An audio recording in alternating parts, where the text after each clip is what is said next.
Hai semua, selamat datang di channel Baca Saham. Pada video ini, kita akan membahas satu topik dengan judul, apakah saham terpendam ini menarik? Dividennya sampai dengan 15%. Laba tertinggi, dividen 2 kali setahun, naik multi-bagger, dan DER-nya hanya 24%. Tapi seperti biasa, semua pembahasan ini bukan rekomendasi dan hanya informasi. Ingat, kerugian kamu tanggung sendiri ya.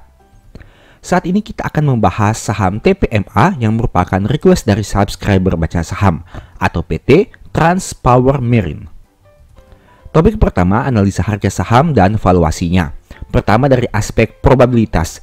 Probabilitas kenaikannya sangat tinggi dengan angka 80%. Artinya 4 tahun mengalami peningkatan harga saham dan hanya 1 tahun saja mengalami penurunan harga saham. Nah, di bulan Maret saham ini bahkan punya probabilitas kenaikan yang sangat tinggi dengan angka 100%. Artinya dalam 4 tahun terakhir selalu mengalami peningkatan harga saham. Sebaliknya pada bulan Mei, September, dan Oktober, probabilitas kenaikannya cukup kecil dengan angka 25% saja. Sekarang kita bahas terkait historical price-nya. Saat video ini dibuat, TPMA di harga 700 dan harga tersebut mirip seperti harga pada awal tahun 2021. Nah, jika dilihat dari harga tertinggi, harga saham TPMA memang sudah mengalami penurunan yang cukup signifikan. Sekarang kita bandingkan dengan historical PBV-nya. Saat video ini dibuat, PBV TPMA di angka 1,31 kali.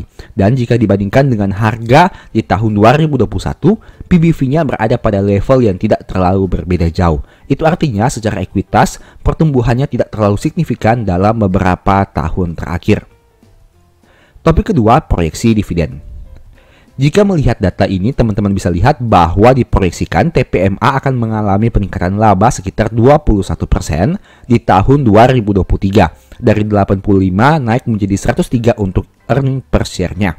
Nah, dengan menggunakan dividen per share 90, apabila kita memproyeksikan terjadi pertumbuhan sekitar 21%, maka potensi yield yang akan diperoleh di tahun 2024 mungkin saja sekitar 15% dengan asumsi harga saham 700 dan dividen payout rasionya sama. Tapi ingat, ini hanya asumsi, bisa benar bisa juga salah. Topik ketiga, kinerja Q3. Pertama dari aspek kasnya dengan nominal 22.000.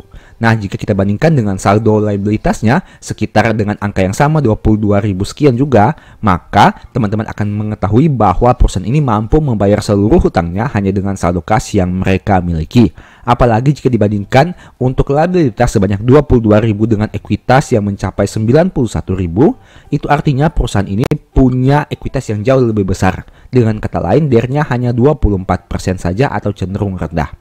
Selain itu kita lihat dari aspek probabilitasnya, NPM dan ROE-nya juga baik dengan angka di atas 15%. Itu artinya perusahaan ini masih mampu untuk menghasilkan penghasilan dari pendapatan usaha mereka. Untuk aspek ekuitasnya berasal juga dari saldo laba yang belum ditentukan penggunaannya dengan porsi yang cukup besar dengan nominal 57.000. Nah, kemudian kita bahas dari aspek laba ruginya. Pendapatan usaha mengalami peningkatan di tahun 2023 ini, tapi beban langsungnya malah mengalami penurunan. Hal itu menyebabkan laba brutonya naik dari 14.000 menjadi 17.000 karena ada peningkatan pendapatan usaha dan penurunan biaya langsung. Selain itu, perusahaan juga memperoleh keuntungan selisih kurs yang meskipun dengan nominal yang tidak terlalu besar. Hal itulah yang menyebabkan kenapa laba perusahaan bisa mengalami peningkatan dari 9.000 menjadi 13.000 di tahun 2023 ini. Nah, sebagai informasi, penurunan beban langsung disebabkan oleh penurunan biaya bahan bakar dari 12.100 menjadi 10.800. Topik keempat, poin tambahan. Yang pertama, TPMA ini merupakan salah satu saham yang konsisten membagi dividen dalam beberapa tahun terakhir. Bahkan di tahun 2023, mereka membagi 2 kali dividen, yaitu di bulan ke-6 dan di bulan ke-12. Selain itu, harga sahamnya sudah naik 209% dalam 5 tahun terakhir. Artinya, saham ini mencetak kenaikan multi-bagger. Informasi tambahan berikutnya, bagi teman-teman yang belum tahu, TPMA ini merupakan perusahaan yang bergerak di bidang penyediaan jasa pengiriman. Dengan kata lain, perusahaan ini memberikan jasa pengiriman kepada para konsumennya. Dalam menjalankan usahanya, perusahaan memiliki 5 perwakilan di lokasi utama pengangkutan batubara seperti di Cilacap, Cilegon, dan lain sebagainya. Ini merupakan ringkasan singkat terkait bisnis perusahaan. Selain itu, teman-teman bisa lihat apabila mencari di Google atau di YouTube, maka akan diperoleh berbagai video terkait pembahasan saham TPMA ini. Dengan kata lain, apakah banyak influencer yang menganggap saham TPMA ini menarik? Kita lihat saja kinerjanya dalam beberapa waktu ke depan. Sebagai informasi, saham ini juga baru IPO di tahun 2013, dengan kata lain sekitar 10 tahunan, dengan harga saham 230.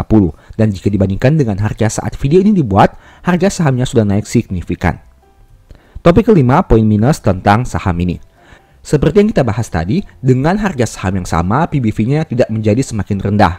Artinya bahwa kinerja ekuitas tidak terlalu mengalami peningkatan yang signifikan dalam beberapa tahun terakhir ini. Demikianlah pembahasan singkat saham TPMA. Selalu ingat bahwa video ini bukan rekomendasi dan hanya edukasi. Segala risiko kerugian menjadi tanggung jawab kamu sendiri. Di video berikutnya ingin dibahas materi apa lagi? Tulis di kolom komentar ya. Sebagai informasi, channel YouTube Baca Saham sekarang ada dua. Yang pertama, Baca Saham yang fokus kepada pembahasan review saham, dan Baca Saham dari Nol yang fokus kepada pembahasan edukasi saham. Berikut ini beberapa list ebook Baca Saham. Pertama, Stock for Living, kedua, Strategi Nabung Saham, ketiga, The Stock Market, dan yang keempat, Cara Cepat Analisa Laporan Keuangan. Apabila tertarik, chat saja pada nomor WA yang ada. Sekian video ini, semoga bermanfaat. Thank you.